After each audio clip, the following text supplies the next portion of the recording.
Aún es el Día Mundial del Autocuidado. Y bueno, sé que a muchos de ustedes tengo la fortuna de conocerlos, a otros no, pero bueno, para quien no me conoce, mi nombre es Dulce García y estoy a cargo de Comunicación y Asuntos Públicos para Consumo de Sanofi, pero a la vez estamos colaborando junto con el equipo que hoy también nos acompaña aquí en la Comisión de Asuntos Públicos y Comunicación de AFAMELA. Entonces, bueno, pues vamos a iniciar esta conferencia. Tenemos en línea también a Juan Thompson de Hilar. Está con nosotros la doctora Coral, también de Anaísa, y nuestro presidente de AFAMELA, Matías Caride. Entonces, bueno, voy a pedir que tomen asiento y empezamos esta conferencia.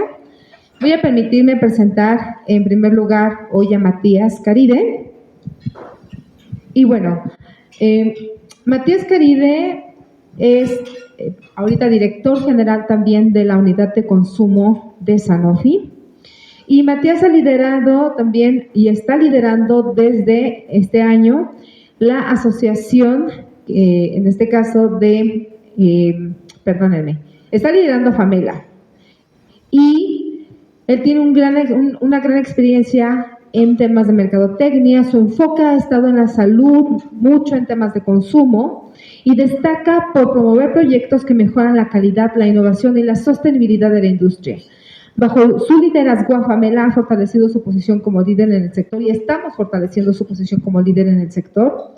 Y hoy Matías nos va a hablar, y la ponencia que traemos es sobre la importancia del autocuidado en temas de salud pública. Entonces, bueno, los dejo con Matías Caride. Gracias, Matías. Hola, buen día a todos. Gracias por haber venido. Y vamos a... Si está el clicker por ahí. Gracias. Vamos a hacer una pequeña presentación de lo que es el autocuidado. Después Coral y Juan Thompson de Hilar, Coral de Anaísa y Juan Thompson de Hilar nos van a ayudar a complementar un poco los conceptos. Y el Día Mundial del Autocuidado obviamente es algo extremadamente importante a nivel mundial, pero particularmente para México en el contexto de cómo está la infraestructura de salud, lo que son las políticas públicas de salud. El autocuidado toma una relevancia todavía más importante. Y es parte de lo que les voy a compartir a lo largo de esta presentación.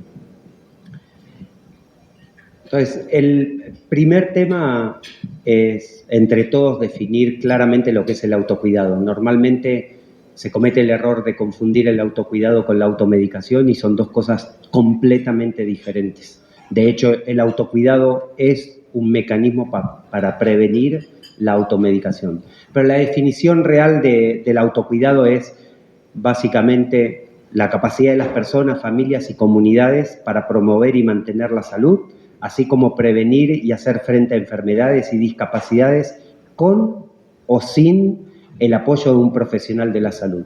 Y en pocas palabras, es reconocer a cada persona como un agente activo de la gestión de su salud y que no dependa exclusivamente de un sector de la salud, como puede ser la comunidad médica, sino también reconocer que hay otros actores como la farmacia o el farmacéutico, el personal farmacéutico, las enfermeras, la comunicación, los empaques de los productos y toda la información o las políticas públicas también de educación para empoderar a esas personas y a esos núcleos familiares y sociales en ser agentes activos de la gestión de su salud, ¿verdad? Entonces, ese es el primer punto y es de lo más importante que tenemos para platicar hoy, ¿no?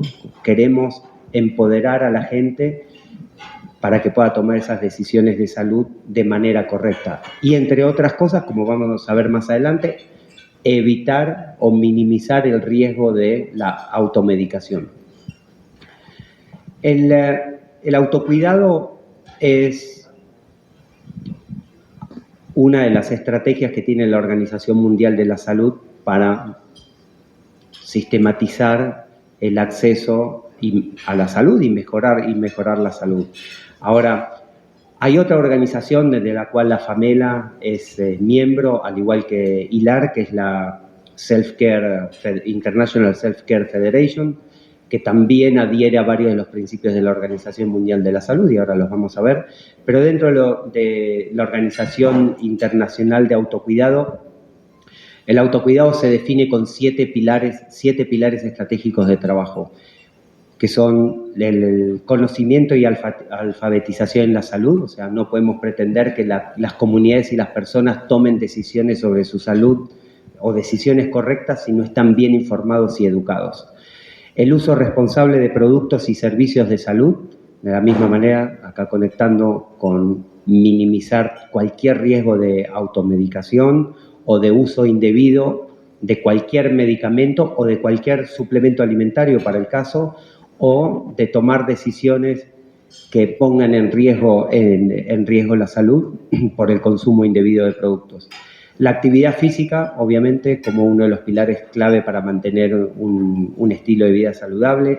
La alimentación, y la alimentación particularmente hoy es bien importante, y por eso agradecemos a Coral acá, que es la presidenta de ANAISA, que es la Asociación de Suplementos Alimentarios, y especialmente porque sabemos, y en México en particular, hay muchos problemas con la alimentación de calidad, ¿verdad? Por eso la ley de sellos, y creo que casi ningún producto del país está exento de la ley de tener algún tipo de sello. Pero la alimentación, al igual que la actividad física, son los 2 pilares principales para tener una vida saludable.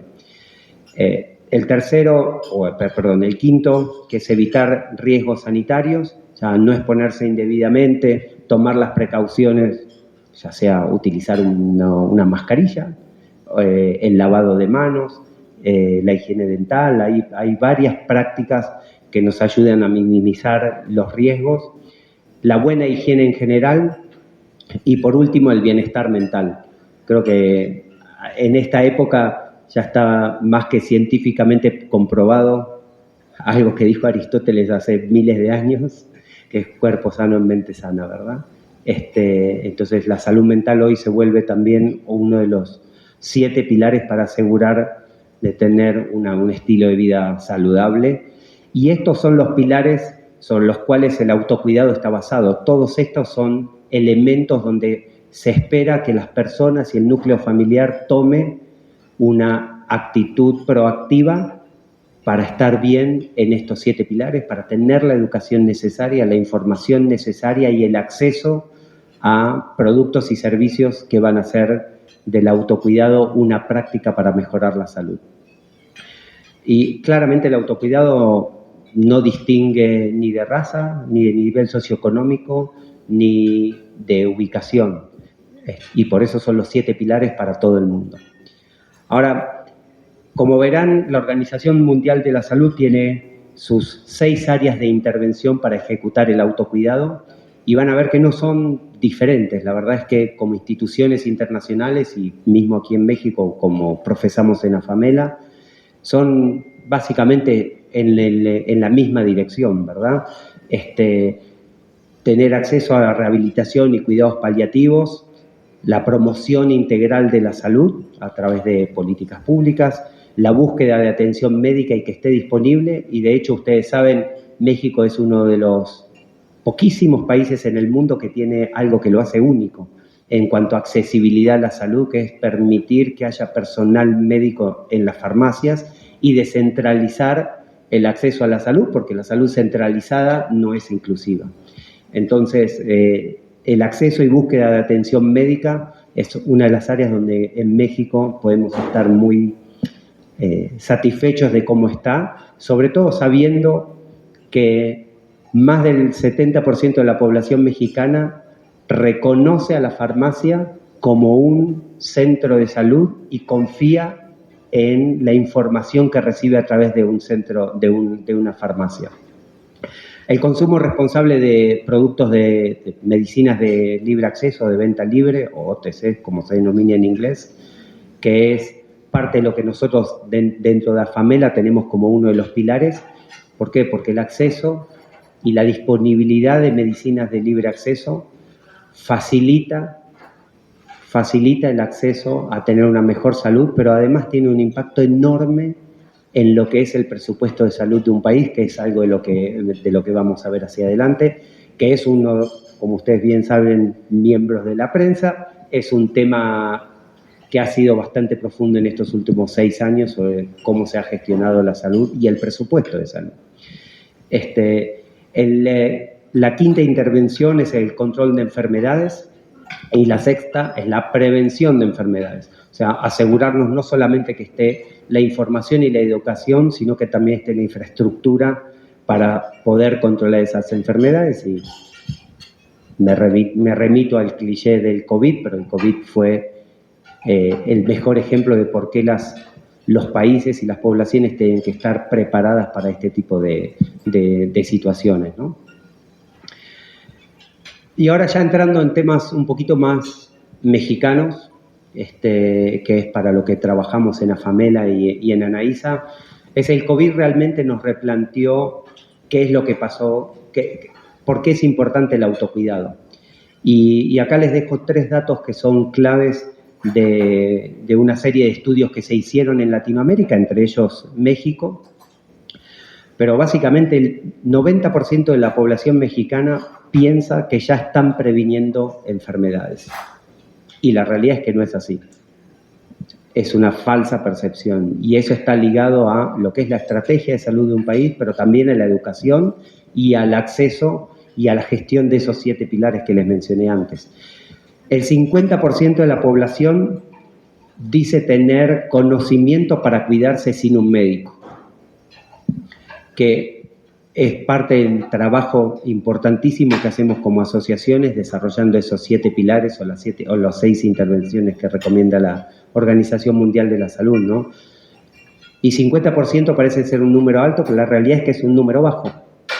Todas las personas de un país, así como tienen el derecho de acceder a una educación pública y de calidad, tienen que tener derecho a acceder a la salud y a través de la educación en la salud, justamente para poder ser agentes activos y tomar sus decisiones. Así como una persona decide estudiar o trabajar en algún área específica, también tiene que poder estar empoderado y tener el conocimiento para gestionar su salud. Entonces, que el 50% de la población reconozca que no tiene el conocimiento para gestionar su salud es un número preocupante.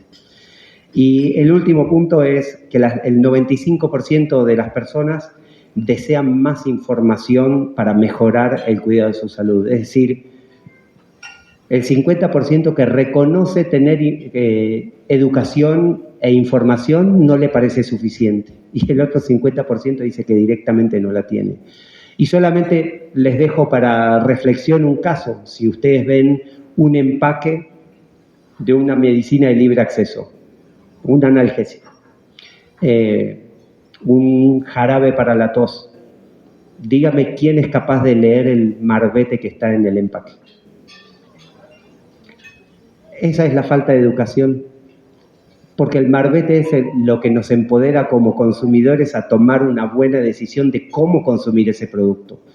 Pero hoy esos marbetes están atrapados en una regulación que en el caso de México es antigua para justamente promover el acceso a la salud. Piensen en la cantidad de personas que deben estar tomando o dando una medicación a su familia porque no logra comprender cómo está escrito el marbete o la información que está en el marbete. Y ese es parte del trabajo que con Hilar, con Anaísa, con Afamela estamos tratando de hacer para empoderar mejor a las personas y darle la información que necesitan. Ahora, el autocuidado no solamente es una visión romántica de alguna manera de empoderar a las personas. El autocuidado tiene un impacto económico enorme en el presupuesto de salud de cualquier país, y acá les voy a dejar algunos datos de México. En un estudio que hicimos en el 2019 y información adicional con la que se complementó en el 2022, en México las familias gastaron en el 2018 2.5 mil millones de pesos en el autocuidado. Ese es el impacto que tiene. Y eso significa ese presupuesto que fue gastado por las familias es solamente de aquellos que reconocen poder gestionar su salud. El otro 50% de la población conceptualmente está gastando este dinero del presupuesto público, porque van a atenderse a centros de salud públicos, porque acceden a medicina a través del seguro social, etcétera, etcétera. Y pensemos si todo ese presupuesto pudiese ser reinvertido en terapias innovadoras, en infraestructura, como dice la Organización Mundial de la Salud, en rehabilitación y gestión de enfermedades complejas, y dejar de atender enfermedades o padecimientos que son temporarios o de bajo impacto de salud, pero que tienen un alto impacto a nivel de la sociedad, ¿no?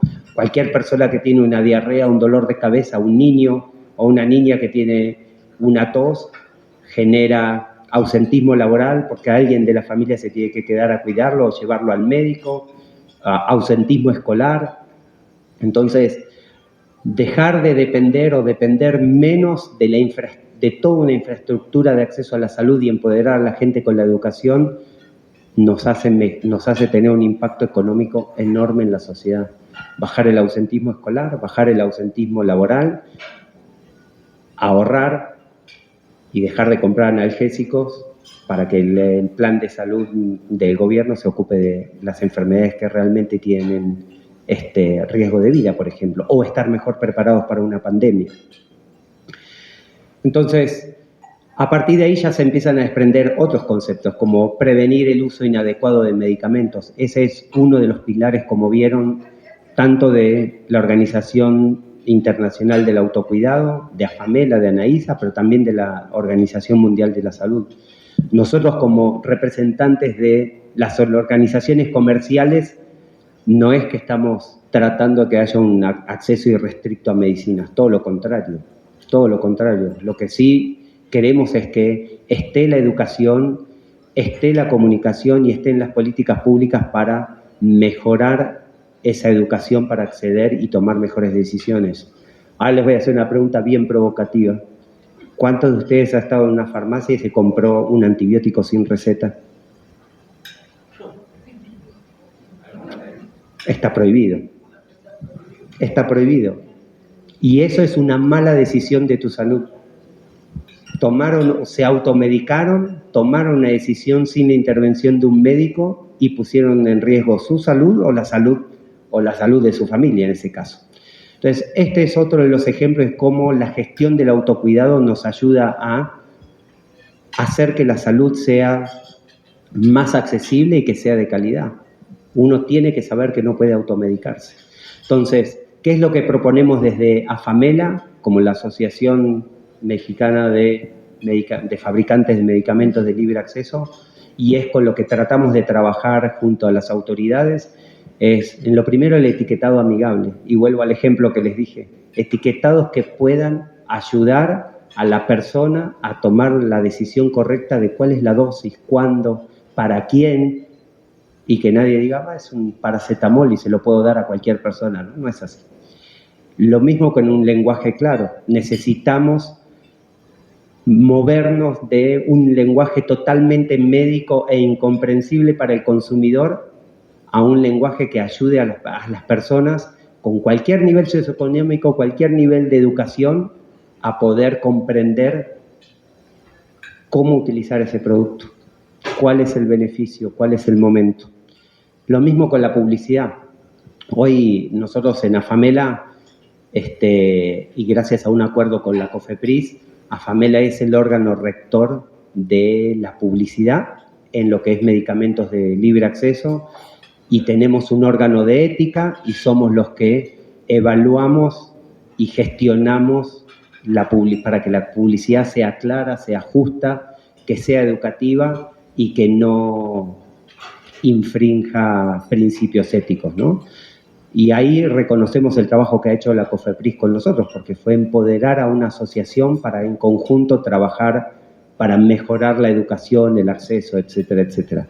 Y por último, el apoyo al personal de salud. Y como mencioné al principio, el personal de salud es toda la infraestructura de salud, no solamente son los médicos, son las enfermeras, es el personal de farmacia, es cualquier persona que esté, o los nutricionistas, cualquier persona que esté debidamente certificada y educada para impartir principios de salud, es personal con el que nosotros trabajamos para mejorar justamente esa información. Y ustedes lo saben, ¿no? La industria farmacéutica apoya con la educación continua, la educación médica continua.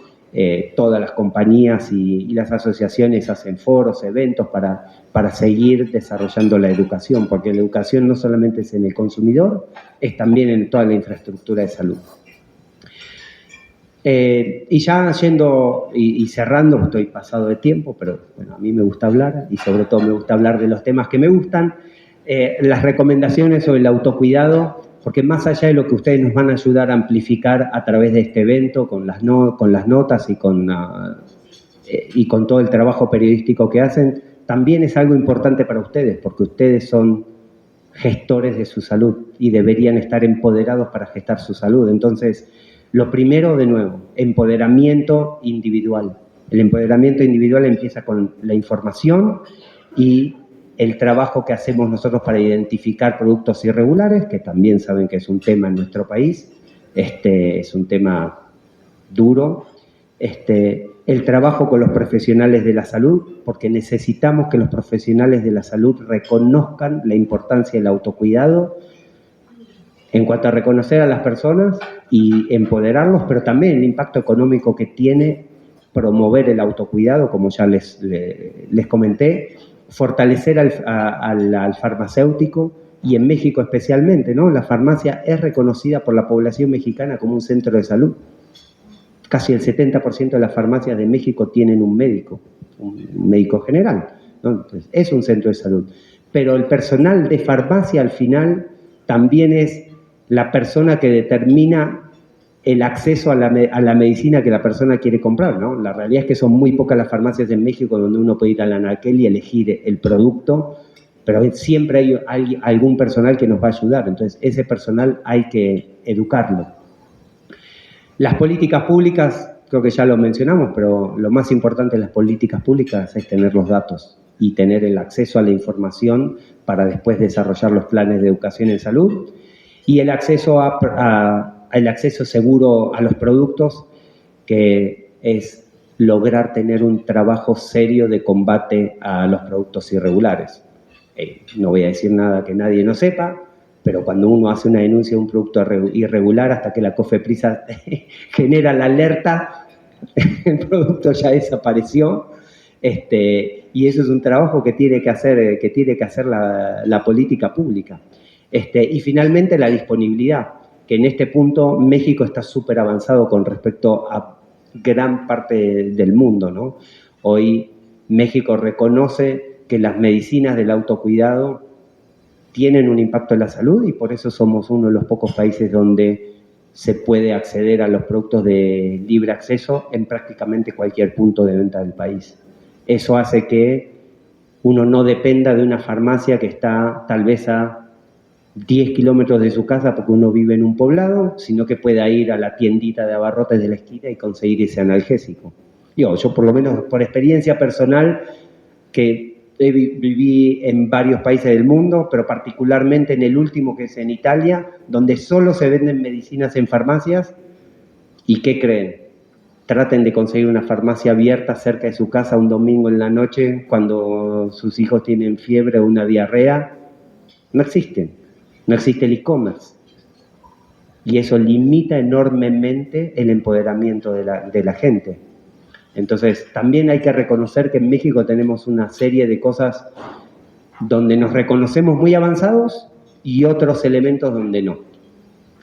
Ahora, y ya para ir cerrando, tengo 2 slides más, que es ¿quién es AFAMELA? AFAMELA es la Asociación de Fabricantes de medicamentos de libre acceso, que básicamente somos todos los fabricantes que producimos medicinas para las cuales no hace falta receta. Es una asociación que se creó en 1985 y tiene representantes del sector farmacéutico industrial nacional e internacional. O sea, hay empresas internacionales y locales, y todos trabajamos por el mismo objetivo. Como AFAMELA somos parte de la Global Self-Care Federation, y estamos también trabajando en colaboración con la Organización Panamericana de la Salud. Entre nosotros trabajamos por, que es a lo que voy, aquí, tenemos varios objetivos, pero el primero es la difusión del autocuidado, por eso estamos haciendo este evento, trabajar en la modernización y simplificación de la normativa regulatoria para productos de libre acceso, la colaboración, obviamente, entre la industria, la academia y también las instituciones públicas. Y, por último, el desarrollo cultural para poder lograr este cambio educativo para gestionar el autocuidado. Entonces, como verán, más allá de desarrollar políticas industriales, que es lo que normalmente hacen las cámaras, en realidad nuestra misión está muchísimo más centrada en empoderar a las personas, en desarrollar un marco educativo poderoso y lograr tener regulaciones que sean más inclusivas, que generen mejor acceso y que minimicen el riesgo de mala toma de decisión de la gestión de la salud personal. Así que gracias. Yo aquí ya termino y le paso a Coral. Muy bien, muchísimas gracias, Matías. Ahora quiero presentarles a la doctora Coral. Coral Moctezuma es gerente de ANAISA y es licenciada en Nutrición y Ciencia de los Alimentos por la Universidad Iberoamericana. Cuenta con una maestría en Administración de Empresas por la UVM y en Psicología por la UNITEC. Ha realizado diferentes cursos y diplomados de nutrición humana. Tiene más de 20 años de experiencia en la industria de alimentos y bebidas no alcohólicas, abarcando áreas como investigación y desarrollo, calidad y regulatorio. Y es apasionada por la integración de la nutrición y la tecnología de alimentos. Actualmente se desempeña como gerente de la Asociación Nacional de la Industria de Suplementos Alimenticios, es docente de nutrición en la Universidad Tecnológica de México y capacitadora en la Escuela Nacional de Ciencias Biológicas del IPN. Además, es perito registrado ante el Poder Judicial de la Federación en áreas de nutrición y ciencia de los alimentos. Bueno, gracias. Muy bien, pues es un gusto estar aquí con todos ustedes. Muchas gracias por acompañarnos, por la invitación para platicar de un tema que a mí me fascina, que es la alimentación y la nutrición. Y qué mejor enfocarlo ahora desde la perspectiva del autocuidado, que como ya nos platicaron, pues es un pilar importante dentro de este concepto.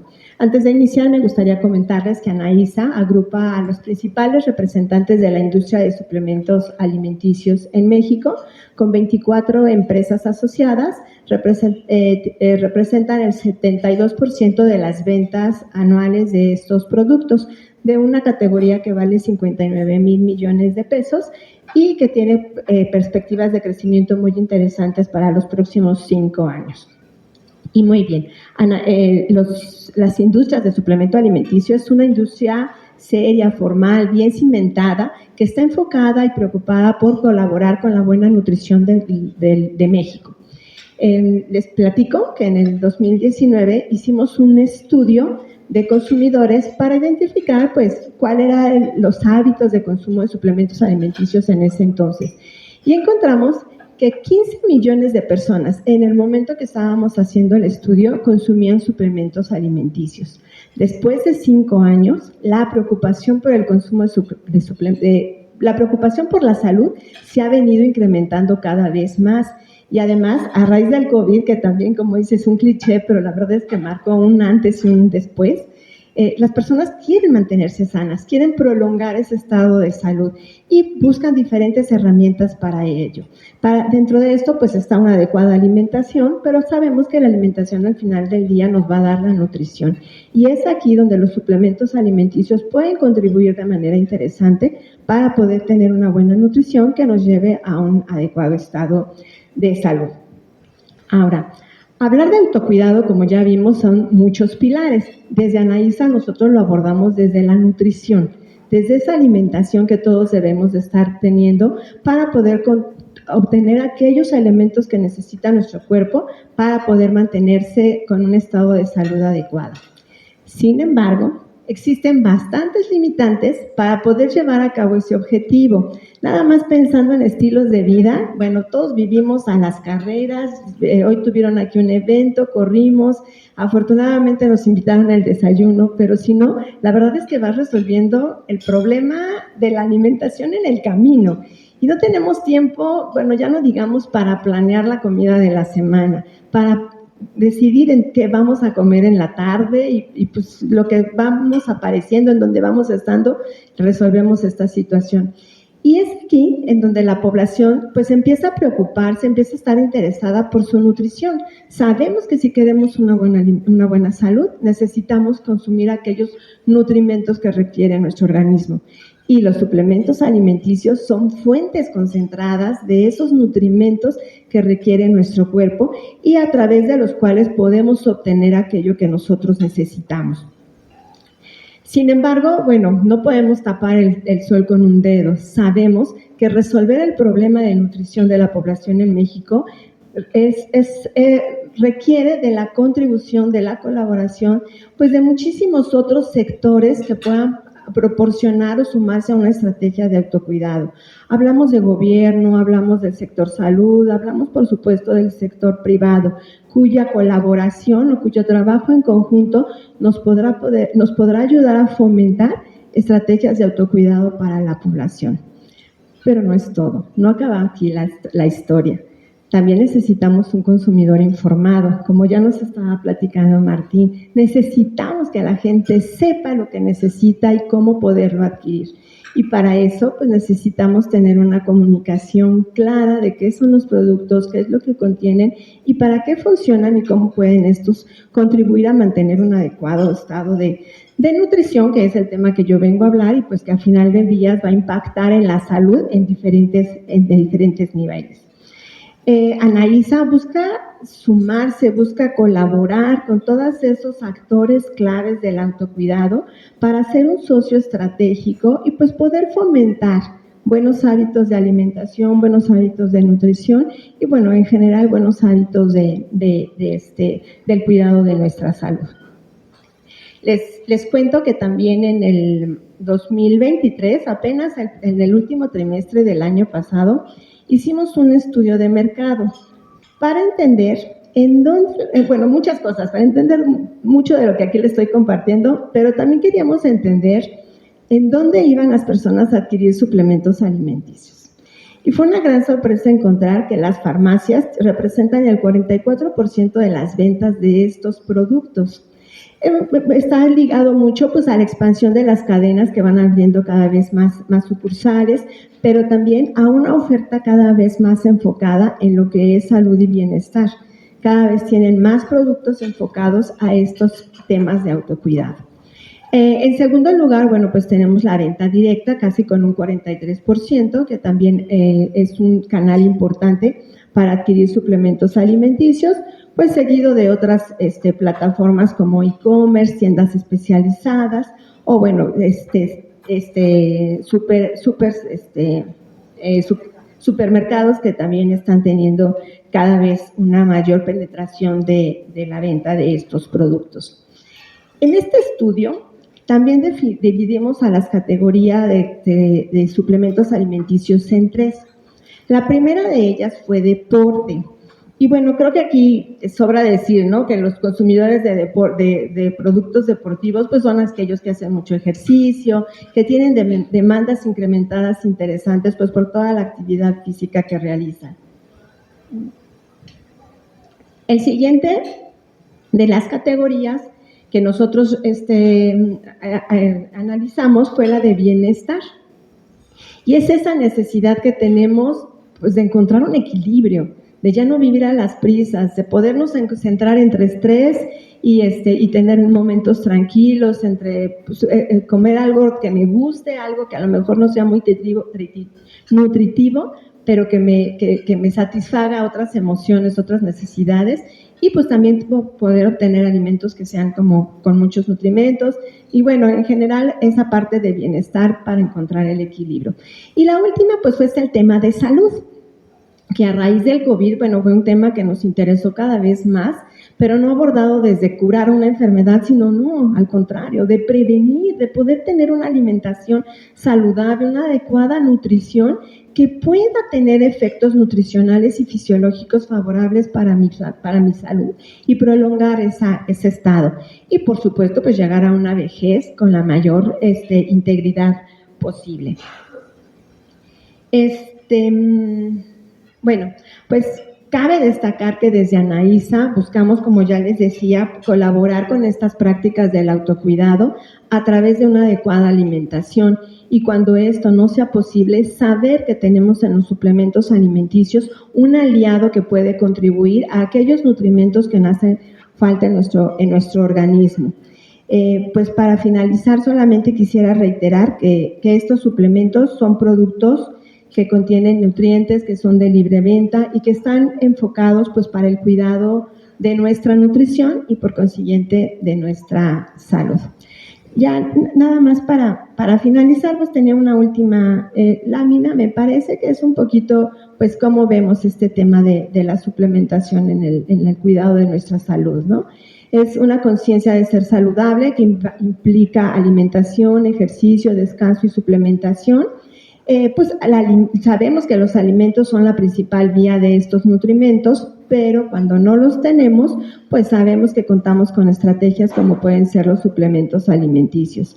Este link de la nutrición con la salud, pues es muy importante para poder tener un impacto favorable en nuestra persona. Y bueno, pues muchísimas gracias a todos por Muchísimas gracias, Coral, por esta intervención sobre el tema, justo uno de los pilares del autocuidado, que es la sana alimentación, la nutrición.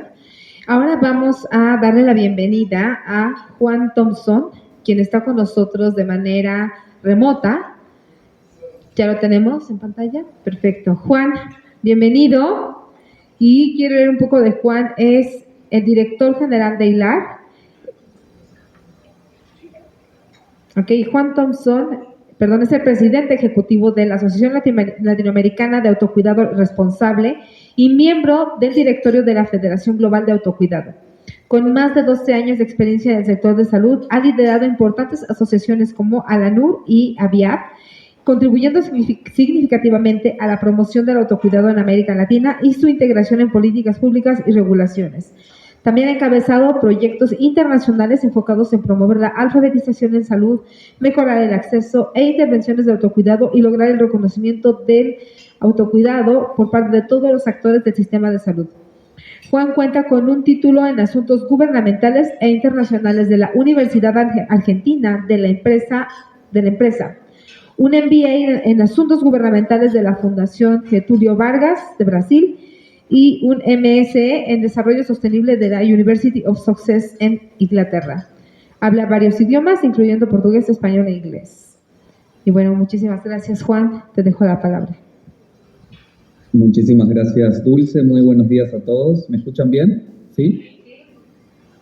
¿Sí? Perfecto. Sí. Bueno, muchísimas gracias por la invitación a Pamela. Un gran abrazo ahí a Matías y a Coral.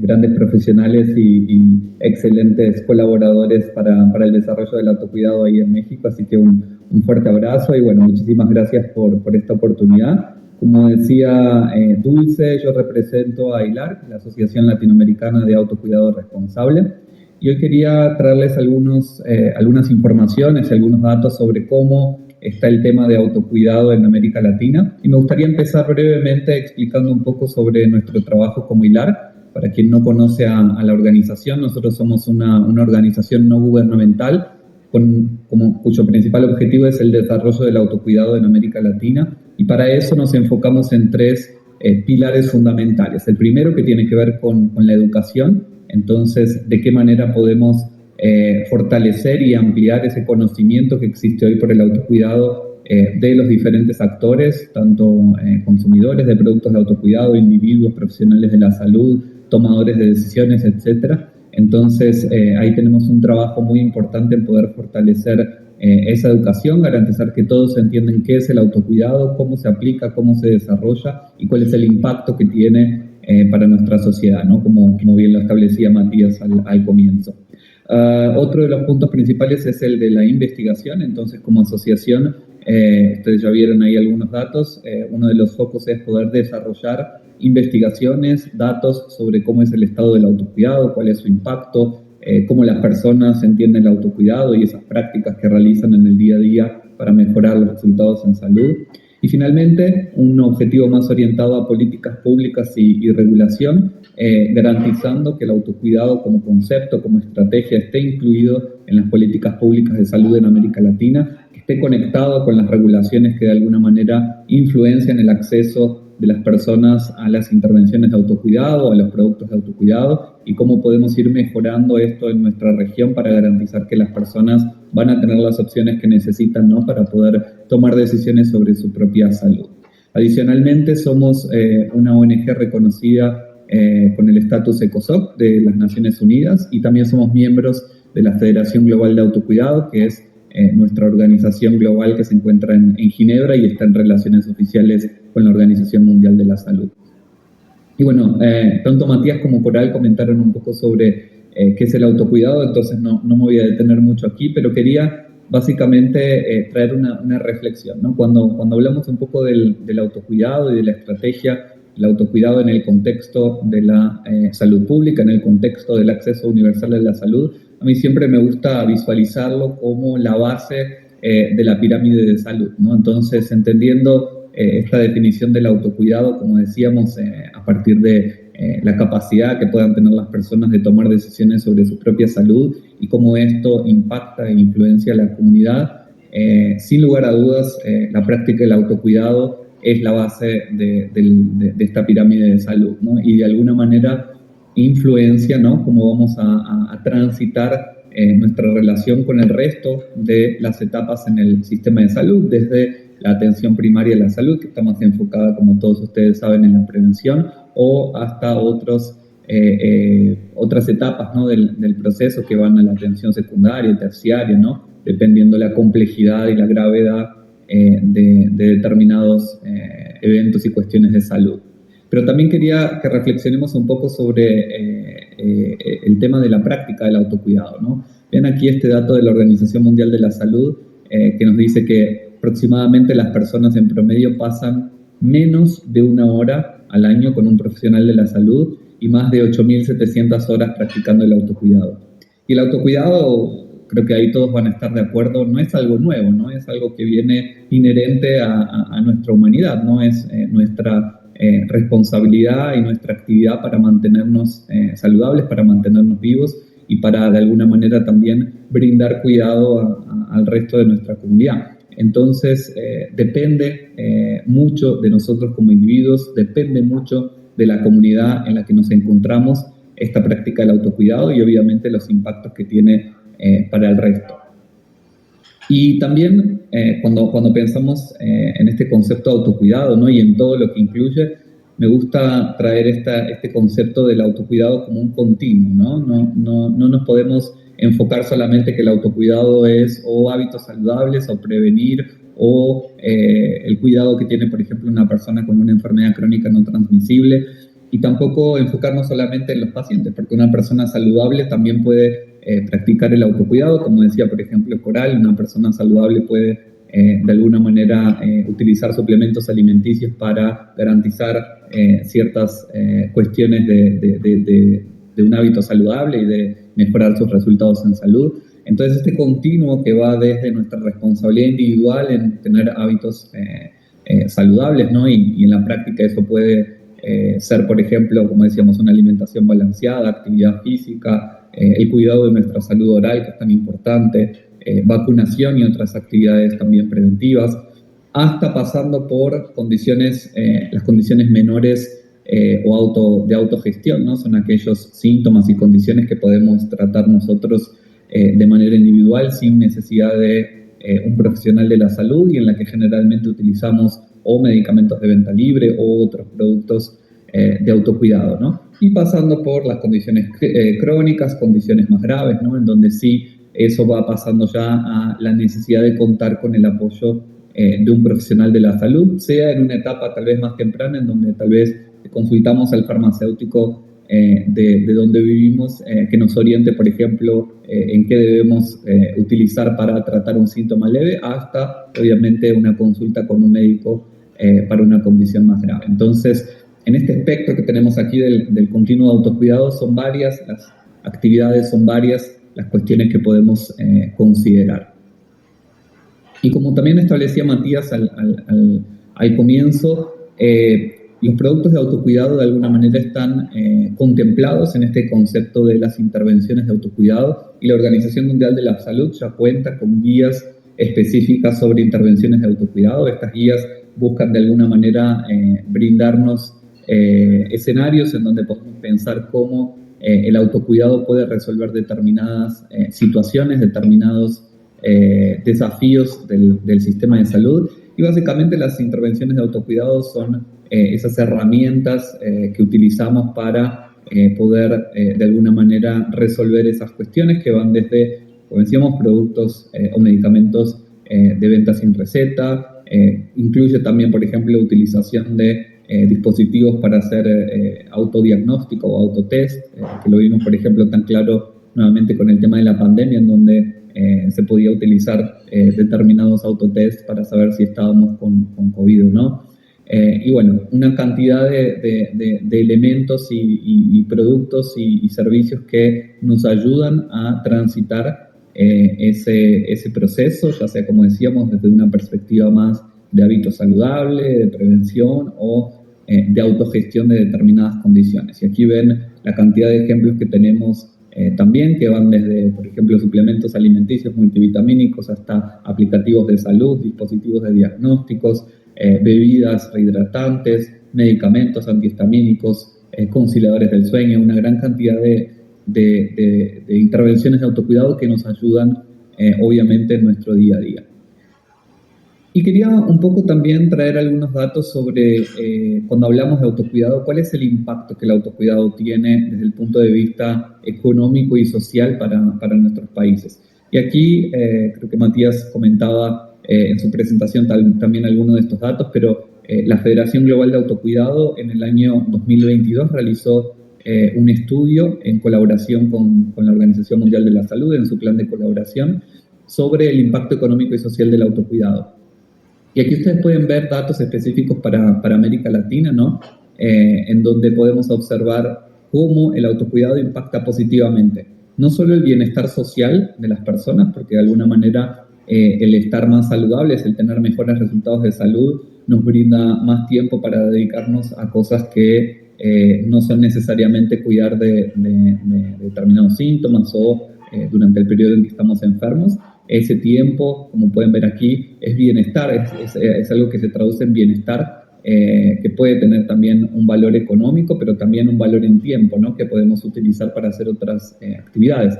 También tiene un impacto positivo en la eficiencia de nuestro sistema de salud, ¿no? Entonces, ahí hablamos un poco de ese impacto que podemos traer positivamente para el sistema de salud, de cómo el sistema de salud puede orientarse y enfocarse en aquellas condiciones que son más graves y que requieren, obviamente, de una supervisión médica o de algún otro tratamiento más concreto.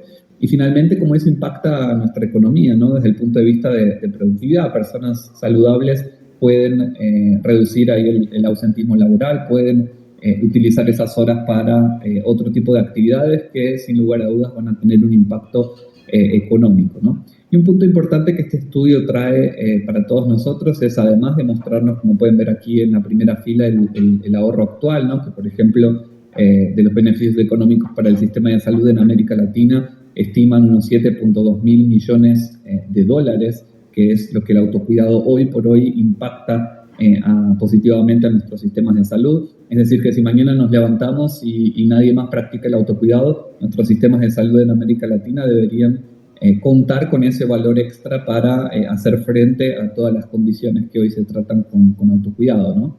Pero el punto importante aquí es, como pueden ver en la segunda columna, es el desarrollo, ¿no? Que todavía tenemos, el potencial que todavía tiene el autocuidado en América Latina. Aquí pueden ver un escenario que el estudio establece al año 2030, en donde América Latina es, de hecho, una de las regiones que más podría desarrollar el potencial que tiene el autocuidado en hasta un 45% en promedio, como pueden ver aquí, y esos 7.2 mil millones podrían traducirse en 13 mil millones de dólares impactando positivamente al autocuidado. Pero ustedes se preguntarán, bueno, ¿qué podemos hacer entonces para llegar al 2030 en América Latina, en México, puntualmente y conseguir, ¿no?, tener ese potencial económico y social del autocuidado en nuestros países, ¿no? Y aquí quería traer también otro dato interesante, que es otro estudio que realizó la Federación Global de Autocuidado en su plan de colaboración con la Organización Mundial de la Salud, que se denomina el Índice de Autocuidado. Y este es un estudio muy interesante porque trae 4 habilitadores, 4 elementos clave que hay que trabajar en todos nuestros países para que este potencial del autocuidado pueda desbloquearse. Primero de ellos tiene que ver, como pueden ver aquí, apoyo y adopción de las partes interesadas. ¿Y qué nos referimos ahí? Es en qué medida los profesionales de la salud, los usuarios, los responsables de formulación de política pública, etcétera, entienden el autocuidado, ¿no? Que era un poco lo que hablaba al comienzo de nuestra misión como hilar, ¿no? Esa capacidad de educación de que todos los actores de este ecosistema de salud en el que vivimos puedan entender este impacto del autocuidado, lo entiendan, lo puedan poner en práctica. Entonces ahí obviamente hay una serie de trabajos muy importantes para hacer. Desde hilar, por ejemplo, colaboramos bastante con varias organizaciones de profesionales de la salud en América Latina para que ellos puedan ir viendo su papel como responsables en el autocuidado. Un caso muy claro es el papel de los farmacéuticos, ¿no?, que muchas veces, como decíamos, son el primer frente de contacto que tiene el individuo con el sistema de salud como un todo. Entonces, ese papel tan importante, por ejemplo, de los farmacéuticos en recomendar, en educar, en ayudar en la educación en salud para que los individuos puedan navegar este sistema de salud. Pero también aquí podemos incluir, como decíamos, el tema de la comunicación, cómo las personas entienden mejor sobre las intervenciones de autocuidado, este impacto que tiene para ellas.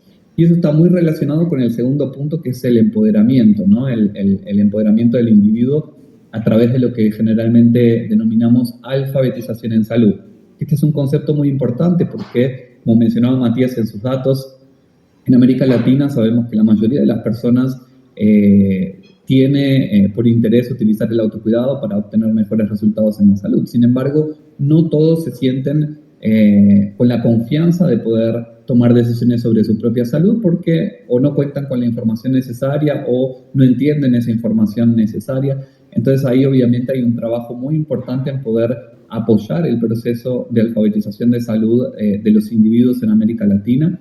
Y aquí incluimos desde, como decíamos, ¿no?, esas habilidades que las personas tienen para entender, por ejemplo, una etiqueta o un prospecto de un determinado producto, de un determinado medicamento, hasta cómo entienden algunas o cómo navegan algunas de los aspectos de su sistema de salud, si saben reconocer determinados síntomas, si saben que una fiebre leve por un día la puedo tratar con un medicamento sin prescripción, pero cuando estoy más de 2 días con fiebre necesito ir al sistema de salud. Ese tipo de cosas que son sumamente importantes, ¿no?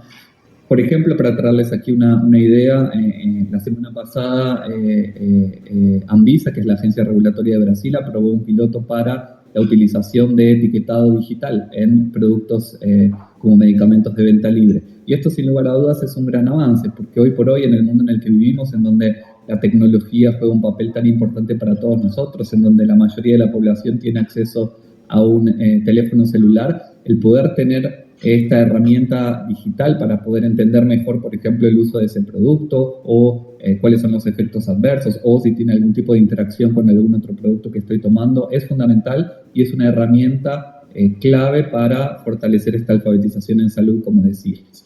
En tercer lugar, tenemos el tema de política pública de salud en autocuidado, y aquí el principal objetivo es de qué manera los tomadores de decisiones, desde el Poder Ejecutivo, desde el Poder Legislativo, entienden e incorporan este impacto económico y social del autocuidado en sus políticas públicas. Y obviamente hay un gran trabajo por hacer. América Latina es una región en donde este tema está viviendo un momento muy importante. Tenemos el autocuidado ya integrado en algunos países en su política pública. Varios países están trabajando también en incorporar este concepto y de esta manera ir avanzando para que esas políticas públicas tengan un impacto en el acceso a las intervenciones de autocuidado, que serían nuestro pilar número 4, que es este entorno regulatorio, ¿no? Y obviamente, por más que garanticemos la suficiente educación en salud, el entendimiento de los actores del ecosistema y la política pública, si no garantizamos un acceso oportuno y seguro a productos de autocuidado a nuestros ciudadanos y a los individuos en América Latina, sin lugar a dudas ellos no van a poder practicar el autocuidado de una manera eficiente y no van a poder conseguir tener los resultados en salud que necesitan, ¿no? Entonces, este es un punto muy importante, en qué medida los ambientes regulatorios, los entornos regulatorios en nuestros países reconocen los productos de autocuidado como productos de bajo riesgo, que tengan un proceso simplificado para poder tener un acceso más oportuno a las personas y que las personas tengan las opciones que deseen, ¿no? Que requieran para practicar el autocuidado. Y para ir terminando, quería traer ahí algunas reflexiones un poco también sobre el pilar de política pública y comentarles que, por ejemplo, desde el 2022 la Organización Panamericana de la Salud, que es el brazo de las Américas de la Organización Mundial de la Salud, ya incluye el autocuidado como un elemento central para poder mejorar los resultados en salud y para poder empoderar a las personas a tomar decisiones sobre su propia salud. Nosotros, como HILAR, con el apoyo de varias de las organizaciones en América Latina, organizamos justamente el año pasado el primer Congreso Latinoamericano de Autocuidado, que tuvo lugar en Sao Paulo en el mes de noviembre. Y de ese congreso surgió la Declaración de Sao Paulo sobre autocuidado para la cobertura universal en salud, que fue un acuerdo en el que adhieren más de 10 países de la región de América Latina y 30 organizaciones regionales e internacionales que trabajan con el tema de autocuidado y de salud, para tener ahí un primer compromiso, ¿no? Sobre qué necesitamos hacer, qué necesitamos desarrollar del autocuidado en América Latina para que esto tenga un impacto positivo. Y aquí pueden ver un poco el resumen sobre esos compromisos, que va desde cómo integramos el autocuidado en el proceso de atención primaria a la salud, garantizando, como decíamos, que las personas puedan tomar decisiones sobre su propia salud, garantizar la equidad, cómo conectamos el tema también de la tecnología y de lo digital, las soluciones digitales para que las personas tengan más información, cómo fortalecemos esa colaboración multisectorial que es fundamental, que necesitamos el apoyo de todos, desde el gobierno, el sector privado, las universidades, los profesionales de la salud, como un todo para poder mover este tema y esta estrategia, garantizar, como decíamos, el tema de equidad e inclusión y fundamentalmente un punto muy importante que es el de gobernanza, ¿no? El de cómo a nivel internacional y regional podemos garantizar que el autocuidado va a ser la estrategia a seguir y que vamos a poder medir ese progreso. Aquí quería comentarles que a nivel global hay una coalición que se denomina Unidos por Autocuidado, que es una coalición que cuenta también con más de 30 organizaciones de salud, entre asociaciones del sector de autocuidado, profesionales de la salud, organizaciones intergubernamentales, etcétera, que abogan por una resolución global de autocuidado en la Organización Mundial de la Salud. Este es un trabajo que se viene haciendo ya hace varios años y el objetivo es que la Asamblea Mundial de la Salud en 2025 pueda tratar en discusión el contar con una resolución global de autocuidado que de alguna manera nos va a garantizar, en primer lugar, tener una conciencia pública, generar esa conciencia pública sobre el autocuidado y las prácticas de autocuidado y las intervenciones de autocuidado para nuestros ciudadanos en los diversos países del mundo, mejorar el acceso, como decíamos, a esas intervenciones y productos de autocuidado y empoderar también a los profesionales de la salud, además de los individuos, como decíamos, con la alfabetización en salud, pero bueno, reforzar este papel de los profesionales de la salud para incorporar el autocuidado en su práctica diaria. Y esto es sumamente importante, ¿no? Porque como hablaba ahí al comienzo de la presentación, para poder garantizar esa cobertura universal en salud, para poder garantizar el acceso de las personas a la salud, la innovación y el acceso a las intervenciones de autocuidado son fundamentales, ¿no? Entonces, tenemos que trabajar como un todo en esos 4 elementos que mencionaba hace un momento ver de qué manera podemos colaborar para garantizar que ese desbloqueo del potencial del autocuidado en América Latina y en el mundo va a ser una realidad y que de aquí a unos años vamos a poder estar midiendo cómo eso impactó positivamente a la población, en qué manera conseguimos que esas personas puedan obtener mejores resultados en salud y obviamente disfrutar de una mejor calidad de vida, ¿no? Entonces, eso era más que nada lo que quería compartir hoy con ustedes y bueno, quedo a disposición caso tengan cualquier pregunta. Muchas gracias. Muchísimas gracias, Juan. Muchísimas gracias, Juan. Muchísimas gracias a todos por acompañarnos y por estar atentos también a estas conferencias. Ahora voy a pedirles que abramos la sesión de preguntas y respuestas y les pido de favor al equipo de Neuma, al equipo de comunicación, que me ayuden con los micrófonos para que podamos pasarlos. Gracias. Y aquí ya hay una pregunta, por favor, también acá hay. Entonces, bueno, para que pasemos rápido los micrófonos. Muchísimas gracias. Y entonces, bueno, ahora sí, abrimos la sesión con Blanca, por favor. ¿Qué tal? Muy buenos días, soy Blanca Valadez de Grupo Milenio. Yo tengo 3 preguntas muy precisas. Si nos puede dimensionar cuánto representa el mercado de medicamentos de venta libre, es decir, México, cuánto invierte en medicamentos de venta libre, si nos puede dar dimensionar. También hablaba de la COFEPRIS, que muchos de los empaquetados no se entienden y las personas no lo saben leer. Entonces, a mí me gustaría saber si ustedes tienen algún convenio, están trabajando algún tipo de iniciativa, proyecto para mejorar los etiquetados y estos sean visiblemente pues, más legibles y sean comprensibles para las personas.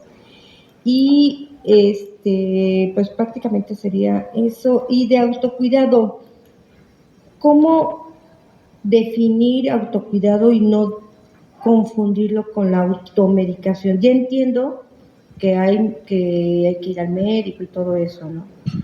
Pero en ese proceso no hay una educación. Pero a mí me gustaría que me contestara de manera puntual las 3 preguntas. Gracias. La primera lo voy a contestar con el único dato que hay claro, que es el tamaño del mercado de productos de venta libre, que lo tenía acá y te lo voy a poner. Hoy es aproximadamente el 16% de la industria farmacéutica de México. O sea, es sumamente grande considerando todas las clases terapéuticas que hay de productos, ¿no? Ahora, en cuanto a inversión desde el punto de vista del sistema de salud, la verdad que no lo sé, cuánto se invierte en medicamentos de libre acceso. Y después, como industria, también,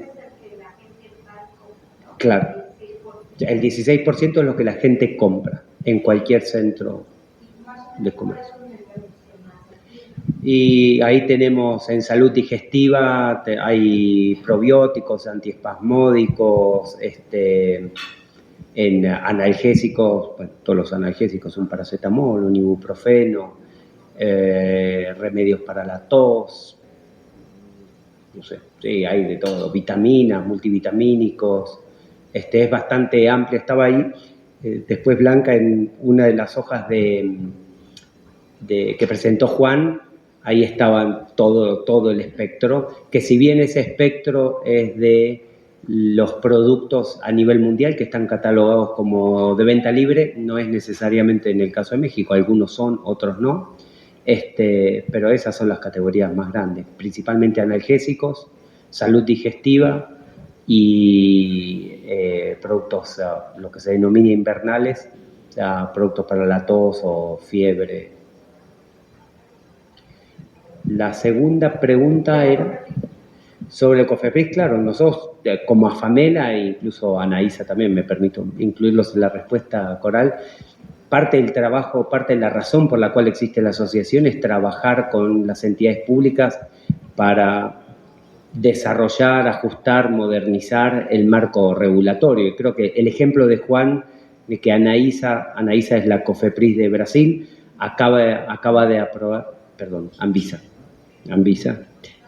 que es la COFEPRIS de Brasil, que acaba de aprobar el piloto de etiquetado digital. Es algo que nosotros venimos trabajando con Cofepris hace muchos años, pero todavía no lo tenemos. Y el ejemplo de Juan creo que es fabuloso. Hay muchos países en el mundo donde el etiquetado digital ya está regulado, que es una manera certera, efectiva, clara y omnisciente de acceder a la información. Me imagino, les doy un ejemplo, ¿cuántos de ustedes tienen medicamentos en su casa y han tirado el prospecto o la cajita y se quedaron solo con el blister? Bueno, ese es un buen ejemplo de falta de educación, pero también la falta de acceso a la información en el momento oportuno. El etiquetado digital nos ayudaría con eso. Si cada blister de producto tiene el código QR y cualquier teléfono celular uno lo apunta y enseguida te saca la información necesaria para saber cuándo tomar el producto, inclusive saber si el producto está vencido, ¿no? Entonces, ese tipo de proyectos normativos es trabajo que hacemos desde AFAMELA, desde ANAISA, desde cualquier otra asociación de la industria. Y así como está etiquetado digital, esta simplificación del lenguaje, está otro elemento, por ejemplo, que nosotros tratamos de impulsar también con las regulaciones, cómo se aprueban los procesos administrativos para aprobar un medicamento nuevo de libre acceso, ¿no? Obviamente estoy dejando de lado todo lo que son cosas más complejas, pero en el ambiente en el que nosotros nos movemos y las soluciones de salud que ofrecemos, la realidad es que hoy, como está estructurado la regulación en México, es muy difícil, muy costoso y muy largo lograr traer soluciones de salud más innovadoras o más novedosas o más seguras, más rápido para el acceso a la población. Entonces, ese es parte del trabajo que hacemos, además de promover el autocuidado y la educación, es hacer propuestas técnicas y colaborar con la COFEPRIS para el desarrollo de la normativa. ¿Por qué se atoró y cuándo se atoró el piloto de etiquetado digital? No, en México no tenemos piloto. El piloto es de Brasil, no. Pero nosotros lo hemos propuesto y está en evaluación. O ahí te la debo la respuesta, después la buscamos. O sea, ¿en esta administración? No, mucho más viejo. O sea, ya es un proyecto... Sí, etiquetado digital, para que se den una idea, países como Singapur, el etiquetado digital tiene más de 10 años. Oiga, y esto me lleva a automedicaciones. Le digo esto porque, por ejemplo, el tramadol es de venta libre. Sí. Pero el tramadol te puede intoxicar y puede deriva también en una combinación de adicciones. Sí, no puedo hablar en específico de producto. Mi pregunta es, ¿en qué momento se convierte en autocuidado y en qué momento esto puede convertirse en un peligro para la salud? Se convierte en autocuidado desde el momento que es un medicamento de libre acceso, como una herramienta. Todos los medicamentos de libre acceso, como todos los suplementos alimentarios o la mayoría de los suplementos alimentarios, todo trae un riesgo. Todo trae un riesgo. Tomar mucha agua también es riesgoso. Uno se puede intoxicar tomando mucha agua, ¿no? Entonces, todos los productos tienen sus beneficios, pero también sus riesgos. Por eso la parte de la educación y por eso el concepto del autocuidado es tan importante. Es cómo logramos, como industria, como gobierno, como academia, en que la información sea precisa, en el momento adecuado y de fácil comprensión para minimizar ese riesgo. Y pobre, el tramadol, no te lo agarres con el tramadol, ¿no? Todos los productos tienen su riesgo, por eso está la información. Lo que pasa es que lo que nosotros vemos es que cómo está la información en cada uno de los productos está diseñada para que la interprete un profesional de la salud y no la persona. Entonces, por eso cuando hablo de trabajar en un lenguaje claro o el etiquetado digital, son maneras de amplificar y de simplificar ese mensaje para minimizar el riesgo. Alejandro Arcos, contacto.net. Yo quisiera que me resumieras en el tema de autocuidado. Los últimos 6 años, ¿cuáles fueron los avances? Y para el próximo sexenio, ¿cuáles son los retos que tú le presentarías al próximo equipo de salud? Mira, Para mí, los últimos 6 años es indiferente de la historia. Que en cada periodo hay aciertos y errores,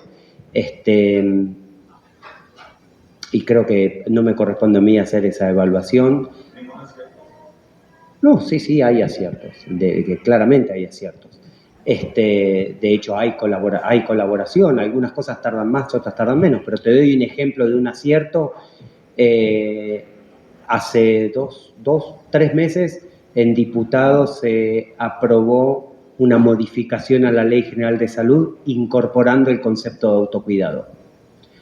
Ahora falta que pase por el Senado, ¿no? Pero estamos ya a un paso de lograr que la Ley General de Salud reconozca el autocuidado como una práctica y un requerimiento para la población, ¿no? Que eso, obviamente, ya tenerlo en la Ley General de Salud significa que hay más obligación para trabajar en políticas públicas de educación, por ejemplo, ¿no? Ahora, para el futuro, y vuelvo a la lámina que presenté, cuáles son las áreas de impacto que buscamos con AFAMELA. El etiquetado es claramente uno, el lenguaje es el otro, que haya más promoción de la salud, que haya simplificación de la evaluación técnica de la innovación. Para darte el ejemplo, hoy para lograr la aprobación de un medicamento de libre acceso, los requerimientos son casi idénticos que un medicamento de alta complejidad.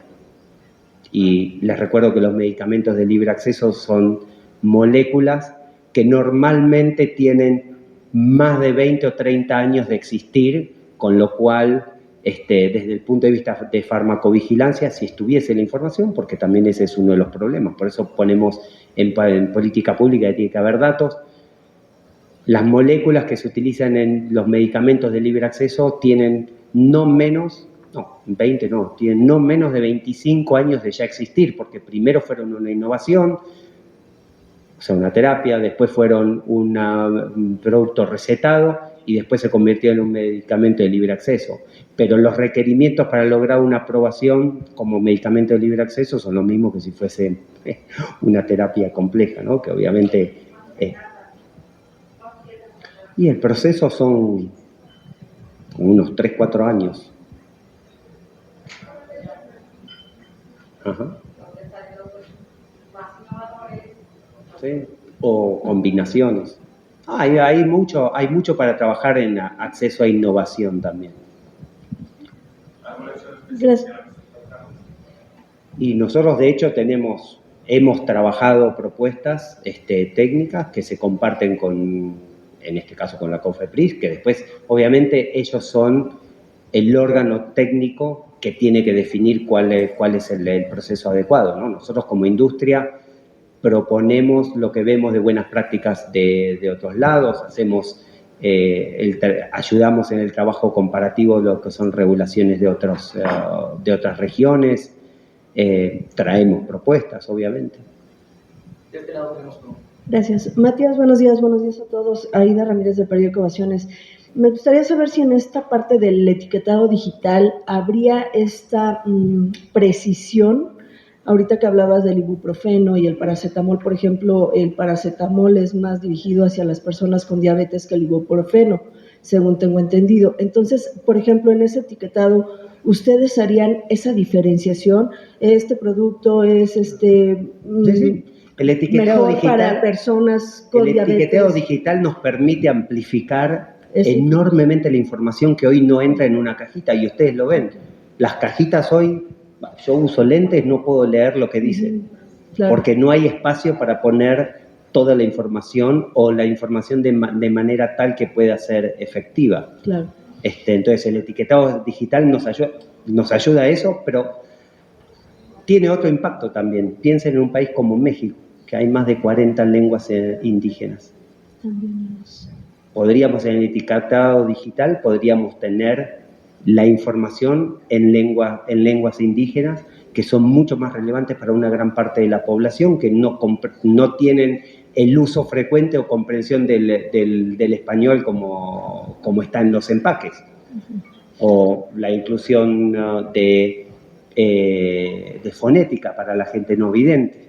Okay. O sea, la digitalización abre las puertas a muchísimos elementos para mejorar y fortalecer la educación y el autocuidado. Perdón, ¿esperarían que en este sexenio posiblemente ya tuvieran un avance en esta digitalización? Ojalá.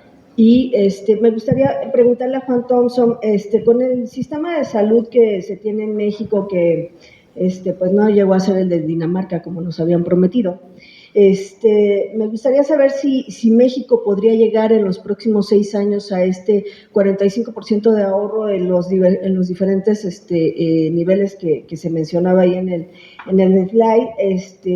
Quisiera saber ese por un lado. Y Matías, nada más retomando, en medio de la pandemia, ¿cuánto fue que se incrementaron las ventas? No sé si tengan esos datos. ¿Cuánto fue que se incrementaron las ventas de medicamentos de libre acceso? Y tras la pandemia, y viendo que, bueno, los millones de mexicanos que dejaron de tener acceso al sistema de salud, si efectivamente en cuánto ha aumentado estas visitas a los consultorios que tienen al lado de las farmacias de este tipo de medicamentos. Gracias. Vamos con Juan. Claro, muchas gracias por la pregunta. Sin dudas, y a mí siempre me gusta hablar, en realidad puede ser México o podemos hablar de cualquier otro país. Pensemos que la Organización Mundial de la Salud estima que para el 2030 vamos a tener un déficit de 118 millones de médicos en todo el mundo, no solo en México o en países de América Latina, ¿no? Podemos hablar también de países de Europa u otras regiones del mundo. Entonces, sin lugar a dudas, ese impacto positivo del autocuidado es algo que puede ser trabajado por todos los sistemas de salud en el mundo. Obviamente en regiones como la nuestra el autocuidado cumple un papel muy importante en países como México, Brasil, en donde los sistemas públicos de salud tienen que hacer frente a una gran cantidad de personas, ¿no? Pensemos que no en todos los países hay sistemas públicos que cubran una cantidad tan importante de personas. El papel del autocuidado es central, ¿no? Entonces, como decíamos, esos 4 habilitadores que les presentaba anteriormente para pensar de qué manera se van integrando mejor, ¿no? Desde el punto de vista de política pública, desde el punto de vista regulatorio, de cómo aumentamos la alfabetización en salud. De hecho, junto a Pamela estamos trabajando ahí en un proyecto para tener algunos datos en México sobre alfabetización en salud que nos puedan ayudar también a hacer algunas recomendaciones concretas sobre cómo mejorar estos indicadores. Así que, sin lugar a dudas, México es un país que puede, a través del autocuidado, llegar a ese impacto positivo, y pensemos que, en definitiva, más allá de esos valores económicos que mostrábamos, el impacto final es en la salud de las personas, en los resultados positivos. Entonces, ese impacto es mucho mayor tal vez del que podamos cuantificar ahora, pensando en cómo poblaciones saludables tienen una mejor calidad de vida y van generando hábitos saludables para el futuro, ¿no? Y sobre la pregunta de los valores, la industria de los medicamentos de libre acceso desde la pandemia hasta junio, te diría, el crecimiento fue muy fuerte, porque fue un poquito por arriba del 30% de la base del 2019. Y que eso dejó justamente en evidencia la importancia del autocuidado, ¿no? O sea, que la gente haya salido a tomar, frente a una situación crítica, haya salido a tomar decisiones de autocuidado, ejemplifica la necesidad que hay de seguir desarrollándolo y seguir promoviendo la cultura del autocuidado. ¿Lo tienes en citas? Ahora de la cabeza no, pero te las pasamos. No, pero te las pasamos, sí, les pasamos los datos. ¿Eso fue cuanto a las ventas, perdón? ¿O eso también? Las ventas. Y la otra pregunta que me hiciste, que es de las visitas, eso sí que no lo sé. Okay. ¿Y creen que ustedes tengan algún incremento sustancial a pesar del nuevo sistema del IMSS Bienestar, que bueno, no termina de aterrizarse, y que bueno, supuestamente gente que no tenga ningún sistema de salud esté inscrito a ningún sistema de salud, podría seguir acudiendo a las visitas de estas farmacias, de estos consultorios? Sí, lógicamente. De hecho, pero estos consultorios son parte del sistema de salud, ¿no? No es parte del sistema de salud pública, pero es parte del sistema de salud, y el sistema de salud está compuesto por la parte pública y la parte privada. Hola, buenos días. Graciela Fierro de Capital CDMX. A mí me gustaría mucho preguntarle a la doctora. Bueno, considero que la parte de la nutrición ha crecido mucho en México. A mí me gustaría saber cuánto ha crecido.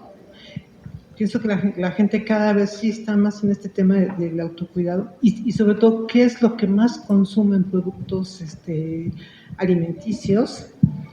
Y sobre qué, no sé cómo se le puede decir, si sobre qué enfermedades o sobre qué padecimientos van canalizados estos suplementos.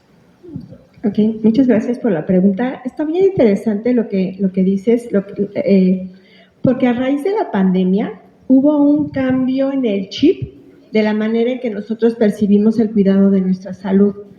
Anteriormente, pues estaba muy de moda el cuidarnos para vernos jóvenes, para vernos guapos, etcétera. Pero eso ya sigue siendo importante, pero ha tomado una gran relevancia el envejecimiento saludable. Cada vez desde edades más tempranas queremos llegar a una vejez sana. Ya déjate de rica, de bella, de sanos. Teniendo salud, vamos a poder pues tener una calidad de vida mejor. Y bueno, pues eso evidentemente se tendría que hacer a través del autocuidado.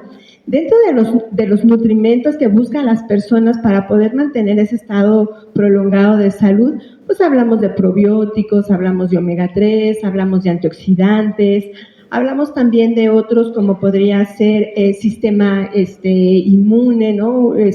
Vitaminas, minerales que nos ayuden a fortalecer toda esta parte del sistema inmune, nuestro sistema respiratorio. Entonces, creo que, una categoría que hoy es muy pequeña, pero que también se le ve una proyección interesante de crecimiento en los próximos años, es la visión. Y cada vez estamos más preocupados por consumir aquellos nutrimentos, carotenoides, algunos otros, que puedan ayudar a mantener una vista sana. Entonces, bueno, esa es más o menos la inversión que estamos haciendo en cuidado para un envejecimiento saludable. De la inversión que hacemos de suplementos alimenticios, el 27% está para poder llegar a un envejecimiento saludable. También hay otra parte que a mí me parece interesante, por ejemplo, perdón si cito marcas, ¿no? La farmacia San Pablo, por ejemplo, tiene una sección dedicada al bienestar, pero que ya está incursionando en el tema, por ejemplo, de flores de Bach, de suplementos, de aceites esenciales, que tienen que ver más con el wellness, no sé si lo estoy diciendo correctamente. En esa parte, ¿cuánto ha crecido también el mercado y qué tanto pues beneficia a la población? Porque digo, una farmacia como San Pablo, pues quiere decir que ya tiene una autorización, hay ya como cierta... son medicamentos que están ya controlados o sustancias controladas, ¿no? Sí, mira, no tengo el dato de cuánto vale ese mercado, cuánto contribuye. Es un mercado como paralelo a los suplementos alimenticios y yo creo que da mucha respuesta a esa búsqueda que tenemos como seres humanos de buscar un equilibrio, de buscar una paz emocional, mental, física, en donde la nutrición es parte importante, pero también hay otros productos que llegamos a buscar pues para relajarnos, para, ¿sabes?, cosméticos, belleza, herbolaria, que ya son como categorías paralelas a los suplementos alimenticios. No tengo el valor de esas categorías, pero es algo que sí está definitivamente en crecimiento. Listo, pues muchas gracias. Les cedemos la palabra a Dulce, igual para continuar, por favor. Sí, si ya no hay más preguntas, ¿sí? Ok.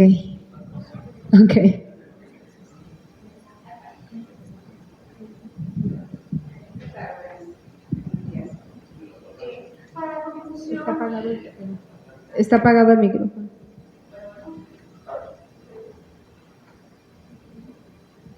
Ok, Ru Rodríguez, columnista de Excelsior. Para conclusión, para los dos ponentes, ¿México es un país de autocuidado o somos un país de automedicación? Esa sería una. 2, ¿hacia dónde nos enfilamos en este tema del autocuidado? ¿Está dentro de la Ley General de Salud? ¿Hay modificaciones para incluir este tema? Y un dato que me llama la atención es que antes de la pandemia y después de la pandemia los suplementos alimenticios han crecido muchísimo. Se dispararon, incluso estaban creo que en 45, aquí están en 90, algo así. Saber si efectivamente esto nada más es cuestión de deportes, porque usted comentaba que son los deportistas, o hacia dónde vamos, porque yo no veo muy claro este autocuidado, cuando pues obviamente son productos de libre venta. Usted mismo decía que los antibióticos, a pesar de que están con receta médica, se siguen consumiendo y comprando. ¿Hacia dónde está México? ¿En dónde ubican a México? Gracias.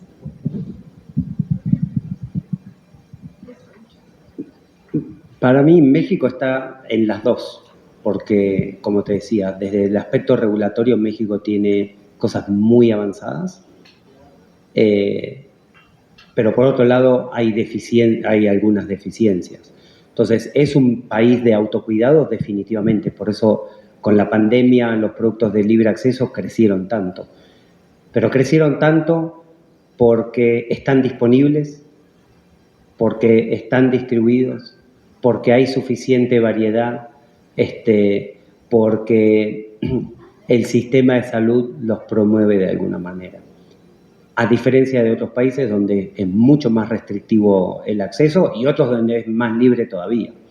Pero hoy si vemos en los 4 pilares que mostró Juan o en los 7 pilares del autocuidado, México está trabajando en general en todas las áreas, con mayor o menor efectividad.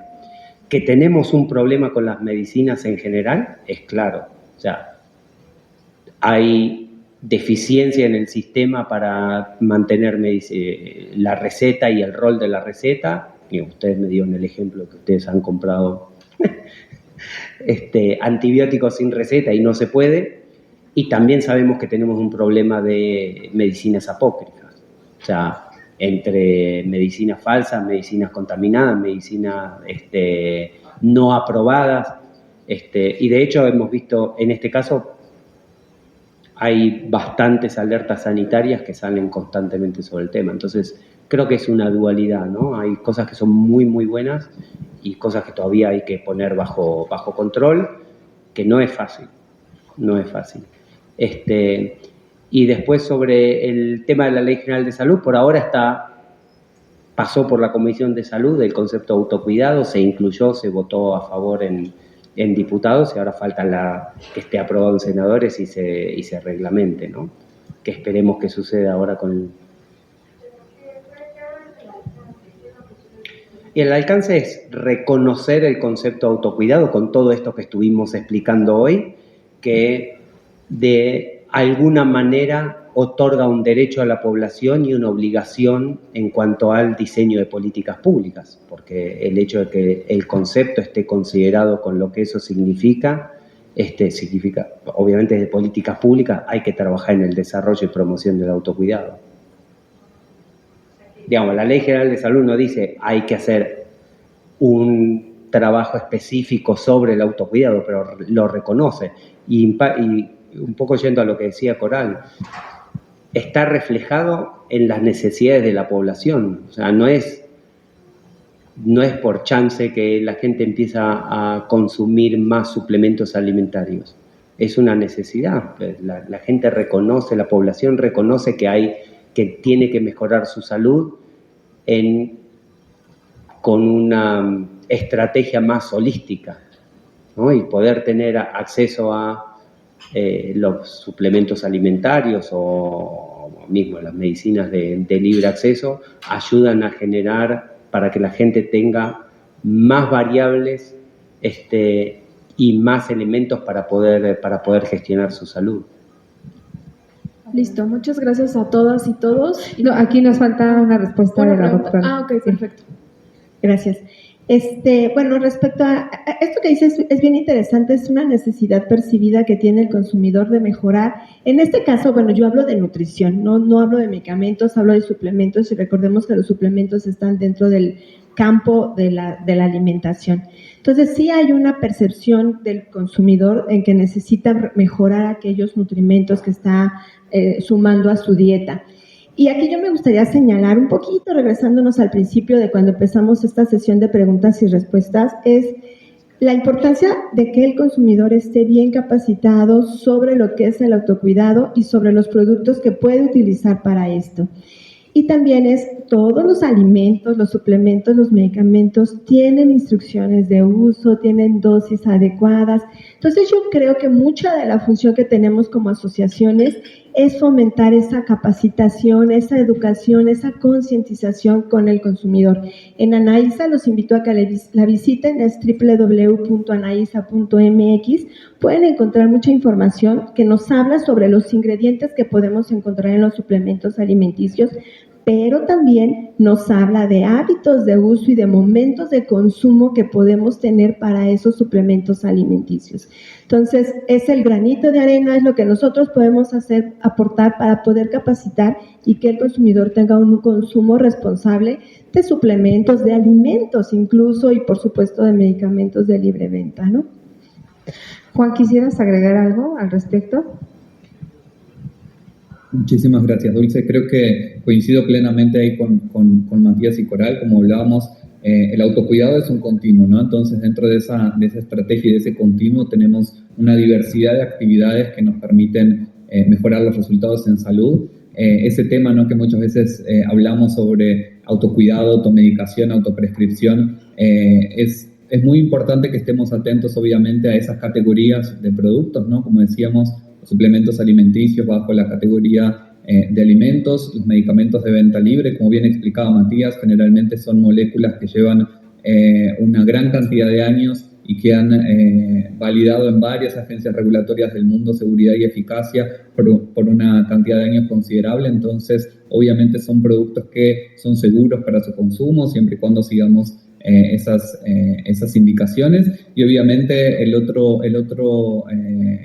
la otra punta de ese continuo que habla más ahí sobre la prescripción, ¿no? En donde sí es requerido ahí la participación de un médico para prescribir ese medicamento, que está mal tener esa actitud de comprar sin prescripción un medicamento que sí requiere de prescripción. Eso se denomina autoprescripción y es una actividad que es incorrecta y que obviamente puede tener un riesgo para la salud. Entonces es importante entender ese continuo. Y obviamente en todos los países vamos a encontrar esa diversidad de actitudes y de actividades, y es importante, ¿no?, como decíamos, garantizar esa alfabetización en salud, esa capacidad de educación en salud para que las personas sepan cómo navegar ese proceso, sepan cuáles son las actividades que les van a dar una mejor calidad de vida, les van a permitir mantener hábitos saludables, cuáles son aquellas ya que requieren algún tipo de intervención de autocuidado específica o si es necesario ya la supervisión o la atención de un profesional de la salud, ¿no? Creo que eso es la clave para poder entender cómo navegar el sistema de salud y garantizar que vamos a tener mejores resultados, ¿no? Muchas gracias. Okay. Muchísimas gracias, Juan. Y bueno, muchas gracias por atender esta conferencia de prensa. Nos reiteramos a sus órdenes. Si tienen alguna pregunta adicional, con toda la confianza que ya nos tenemos, que por favor se acerquen con nosotros, con el equipo extendido. Y bueno, les recordamos que el 24 de julio se celebra el Día Mundial del Autocuidado. Sabemos que no es solo un día, necesitamos que, justo por eso estamos aquí, para que no sea un día, que sea una práctica continua. Y muchísimas gracias por su tiempo. Esperamos verlos muy pronto. Gracias, Juan. Gracias, muchas gracias a todos. Un abrazo.